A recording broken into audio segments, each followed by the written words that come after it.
pessoal do terceiro ano, tudo bem?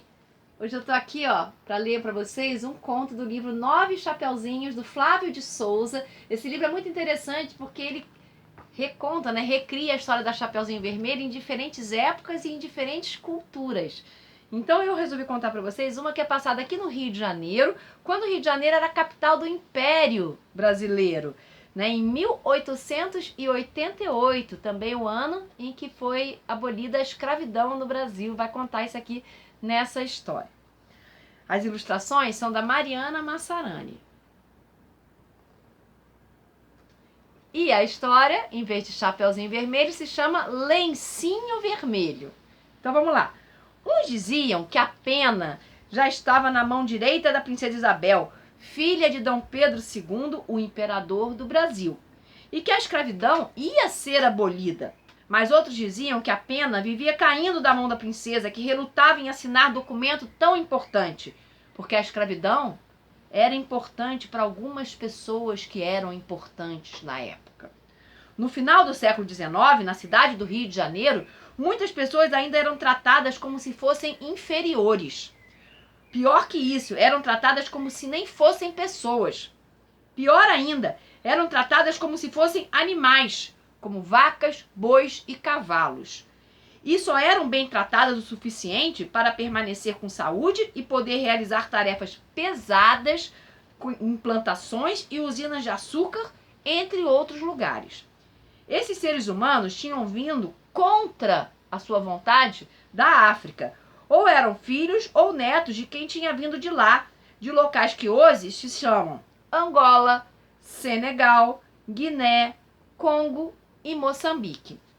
Mas então, no ano de 1888, no dia 13 de maio, a princesa assinou a tal Lei Áurea, que libertou os africanos, ou filhos, ou netos, ou bisnetos de africanos. Só que essa liberdade não existia para valer mesmo. Só existia para valer mesmo no papel. Porque eles estavam do lado errado do Oceano Atlântico. Porque a casa onde eles, ou os pais, ou avós, ou bisavós deles tinham morado, ficava na África. E eles estavam na América do Sul. Então, eles não tinham um lar para onde voltar. Não tinham dinheiro para comprar ou alugar um lugar para morar. Não tinham emprego. Não tinham diploma. Não tinham o tipo de educação necessário para conseguir um emprego remunerado. Então, a maioria deles continuou morando e trabalhando para os seus antigos donos. Na teoria, eram homens livres, mas na prática, ainda continuavam escravos.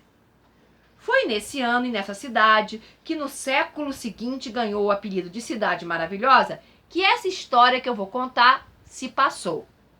Bibinha acordou com as galinhas. Olha lá, Bibinha. Bibinha acordou com as galinhas. Naquela hora em que até o dia ainda está em dúvida se vai raiar. Como sempre fazia, desde quando tinha 3 ou 4 anos, a menina, magricela e lindinha, pulou da cama e logo tratou de ir à cozinha.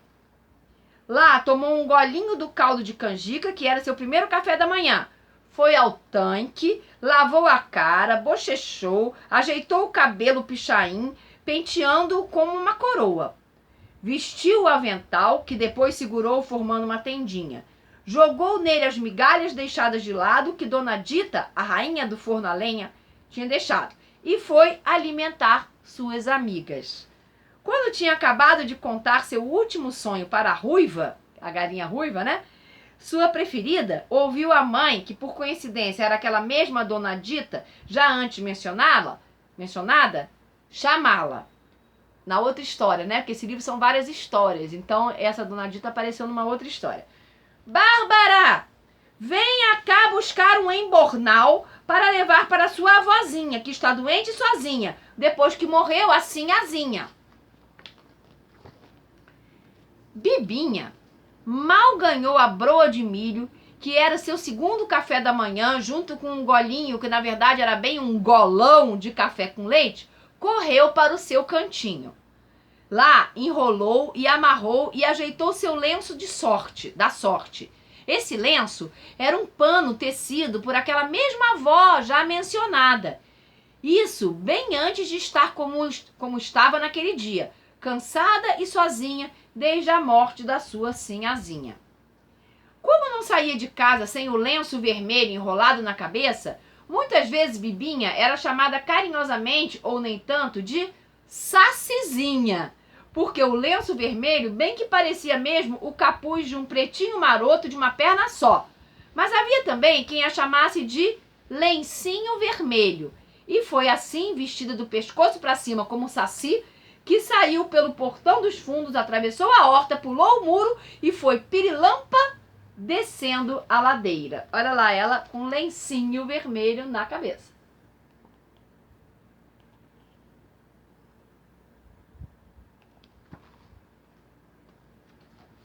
Vamos ver o que vai acontecer agora. As ruas ainda estavam escuras e vazias, quase vazias, para dizer a verdade, porque as velhas beatas que gostam de rezar, arrastavam os chinelos para assistir à primeira missa. E os pedintes, que tinham dormido pelas calçadas, se levantavam para evitar dormir atrás das grades na noite seguinte. Bibinha ia à missa também, mas só aos domingos e nos dias santos. Mas na imaginação da menina, os deuses, heróis, fantasmas e monstros africanos trazidos na bagagem de seus avós se misturavam com Jesus, Nossa Senhora e todos os santos. Ela não acreditava em nada daquilo, mas nem por isso aquilo tudo deixava de existir. Foi assim que, justo naquela praça, onde ficavam só prédios antigos do governo, onde os funcionários só iam chegar muito, mas muito mais tarde mesmo, que Bibinha encontrou com o Tutu Marambá. Quem será o Tutu Marambá, gente? Um tipo de bicho-papão daqueles tempos. Esse era só um dos vários tutus que existiam. Um daqueles que podiam, dançando, virar gente. Esse já tinha virado. E veio cantando, alegre, gingando, parando na frente da menina, falou, zumbindo nas palavras. Olha quem tá vindo e tá indo aonde? Tô indo visitar minha vozinha, que está magra e doente, mas para chegar na casa dela, eu ainda tenho de subir e descer 2 morros. Mas que neta de ouro, vejam só! Bibinha não tinha como saber que aquele senhor era um tutu disfarçado e contou a ele tudo o que tinha no balaio, embrulhado em guardanapos, do cuscuz ao doce de batata doce. E o tutu, enquanto a menina contava, ia cantarolando uma canção. Acontece que essa canção era encantadora, de fazer as crianças ficarem com sono. E quem está com sono faz coisas que não faria se estivesse bem acordado. Foi assim que esse Tutu Marambá convenceu a menina a contar direitinho onde morava sua avó, que estava sozinha depois da morte da sinhazinha. Tutu Marambá, não venha mais cá, que a mãe da criança te manda matar. Então, enquanto a menina subia e descia os 2 morros que ainda faltavam para chegar na casa da avó, o Tutu voava por cima, porque dessa vez tinha se transformado num besouro. E ele logo chegou ao quintal da avó de Bibinha, onde a velha dormia na rede da varanda. A avó, por sinal, se chamava Bárbara, como a neta, mas era conhecida como Nhabá. Mesmo adormecida, comia uma banana da terra e uma espiga de milho. E ao mesmo tempo pitava o cachimbinho apagado. De besouro, o Tutu se transformou em pilão e se fez grande, enorme, gigantesco, e disse: Olha quem tá aqui, Inhabá! A velhinha acordou espantada, cuspiu o cachimbo e o que de banana e de milho estava em sua boca e gemeu. Vixe! É um tutu marambá virado pilão enorme de grande. O Inhabá tá engomando a gola da camisola da baba? De tão doida? O tutu não conseguiu mentir e disse que ela não estava doida não, que ele era tudo aquilo mesmo e que ela ia morrer naquele instante. Ela agradeceu, porque finalmente ia voltar para Nidongo, de onde ela tinha sido roubada, né, a terra dela lá na África. O tutu não parou para ouvir mais nada e, colocando a pobre velha dentro de si, socou a vozinha até fazer uma paçoca apetitosa daquelas. É que pilão é um negócio assim que pra bater assim café e outras coisas, né? Então ele era um pilão, ele colocou a velhinha lá dentro e foi batendo ela, transformando ela numa paçoca, né? Uma pasta. Voltou a ser tutu e aí, depois que ela tinha virado uma pasta, a engoliu com um bocado de farinha de mandioca. Depois deitou na rede para jiboiar. E para quê? Esperar a menina. Claro. Bibinha chegou logo depois e já foi chamando a avó. Vobá, sou eu, a Bibi. Vixe, e não é que é você mesmo? Disse o tutu, pensando que conseguia imitar a voz da avó que tinha virado paçoca. Vixe, digo eu, vovozinha. Vobá, mas a senhora tá com uma voz de tutu? Olha lá.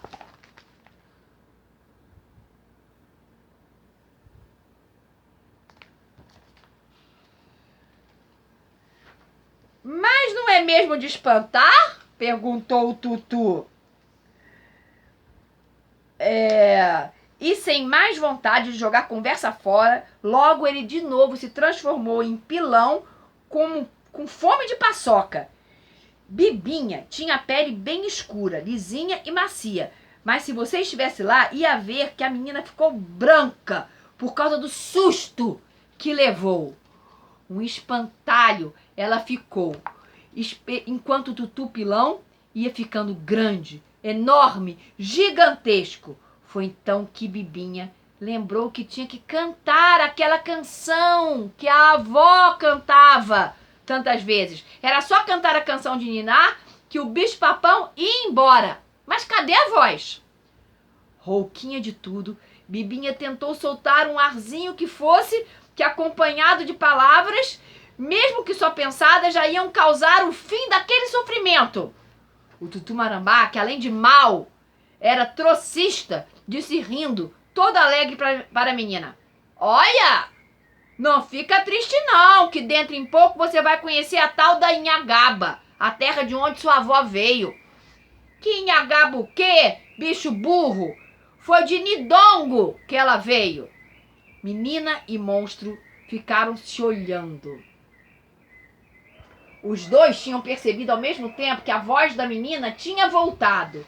E ela já levantou o pau do pilão em que tinha se transformado para dar o primeiro golpe.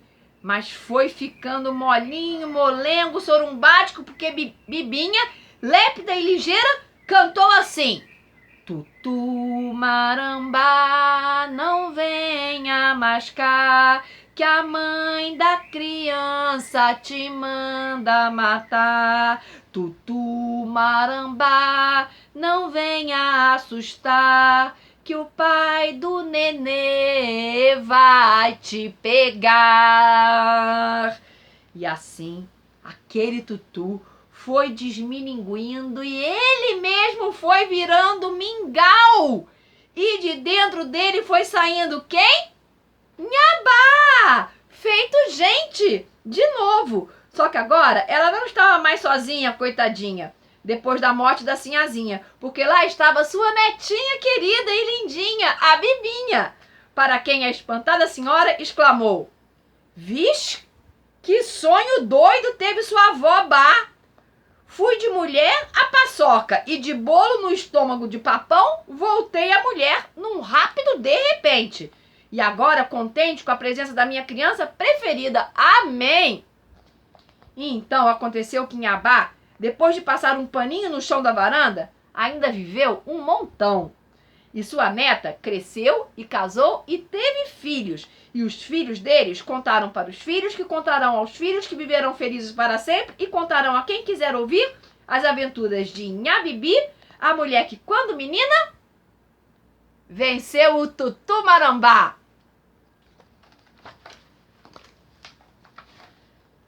Gostaram dessa história? Muito legal essa versão, hein, da Chapeuzinho Vermelho, ambientada no Brasil, com o Tutumarambá. Muito bacana, né? Espero que vocês tenham gostado do terceiro ano e observem, né? Em que esse conto é um conto renovado? Um beijo, pessoal. Tchau, até a próxima.